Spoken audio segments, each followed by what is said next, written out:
potong Niko tadi, silakan. Jadi kalau kita lihat kembali ke Pilgub kemarin, pasangan Jokowi Ahok itu hanya mewakili 17%.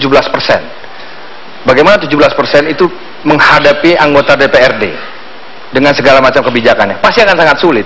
Tapi karena yang dikerjakan oleh pasangan ini, Jokowi Ahok ini sangat baik, sehingga partai-partai pun ada yang ingin mencoba melawan, tapi akhirnya karena desakan-desakan politik dari masyarakat, sehingga mereka pun akhirnya punya kepentingan-kepentingan politik lainnya. Jadi nggak mungkin.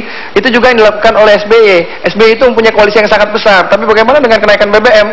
Nggak berhasil, kan gitu. Itu menunjukkan bahwa partai-partai ini pun masih punya common sense untuk menentukan, nggak semenang koalisi, langsung mereka sama-sama bergabung dan menentukan menjadi oposisi gitu. Menjadi oposisi itu nggak jadi seperti itu.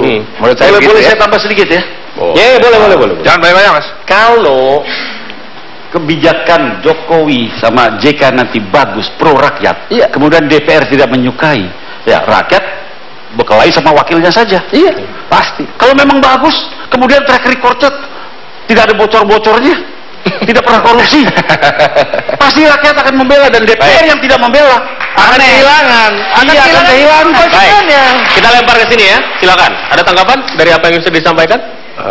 Jadi gini, Anta, permasalahan bangsa ini pertama tidak akan dan tidak mungkin bisa diselesaikan dengan kartu, berapapun kartu yang kita punya. Indikasi yang pertama ya. Indikasi susah. Yang kedua, ini setiap kartu itu pertanyaannya ulang, karena kan awalnya begitu. Enggak, ini karena begini ya. Bali. Gini akan kesana saya. Katakanlah kartu itu dijalankan. Setiap kartu itu memerlukan anggaran besar. Nah, salah satu hak sebagaimana yang diatur oleh konstitusi kita, hak dari DPR itu adalah anggaran. Saya setuju dengan pendapat Anda bahwa presiden manapun ya akan sulit bekerja dengan baik jika tidak didukung oleh kekuatan di parlemen. Nah, kebenaran di koalisi kami ini sudah presidennya bagus, wakil presidennya mengerti permasalahan ekonomi mikro dan makro, dan didukung oleh kekuatan DPR yang mayoritas. Saya rasa kita di sini berbicara mengenai kelanggengan, dan itu akan terjadi insya Allah pada Capres nomor 1. Saya tambahin gini, kalau kita bicara masalah kartu dan biaya, negara tidak boleh lari. Negara ini sudah absen selama ini. Ya. Ini adalah amanat undang-undang bahwa negara ini diciptakan untuk mencerdaskan kehidupan bangsa. Itu amanat undang-undang. Ya. Sorry, negara tidak boleh lari. Ya. Kalau negara berapapun biaya, negara harus tanggung jawab karena itu amanat Undang-Undang Dasar 1945 sebagai landasan hukum tertinggi di Indonesia. Dan APBN 1.800 triliun yang bocornya banyak, itulah yang buat itu nanti. Nah, jangan boleh dikorupsi lagi. Kembalikan ke rakyat. Begitu. Pertanyaannya begitu Anda atau beda? Enggak, kalau saya gini, sorry, saya kan belum ngomong. Tar dulu. Gini loh, masalah kartu ini kan sesuatu yang belum lolos fit and proper test ya. Mungkin saja kita Mas punya ide yang lebih baik daripada kartu.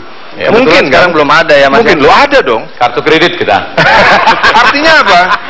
Kartu itu masalah teknis yang biasa menurut saya, bukan sesuatu hal yang luar biasa. Mas Dani, buat kita masalah kartu itu masalah biasa. Buat saudara-saudara kita yang tidak bisa sekolah, yang itu adalah masalah yang luar biasa. Bukan, sorry.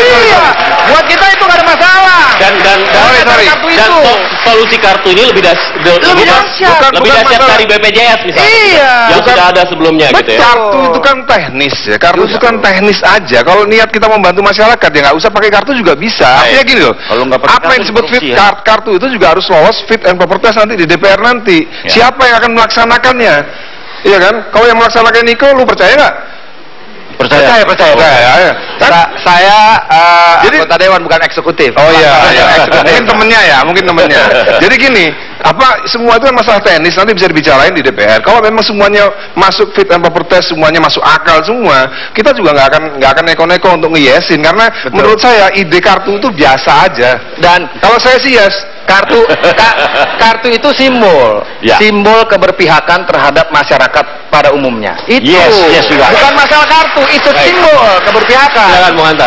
Baik, ya mungkin saya poinnya bukan soal kartu. Oke, itu teknisnya ya, implementasi dari program. Tapi poinnya adalah soal bagaimana seorang presiden nanti menyukseskan kebijakan-kebijakannya ketika berhadapan dengan DPR. Tapi tadi saya dari Mas Niko tadi soal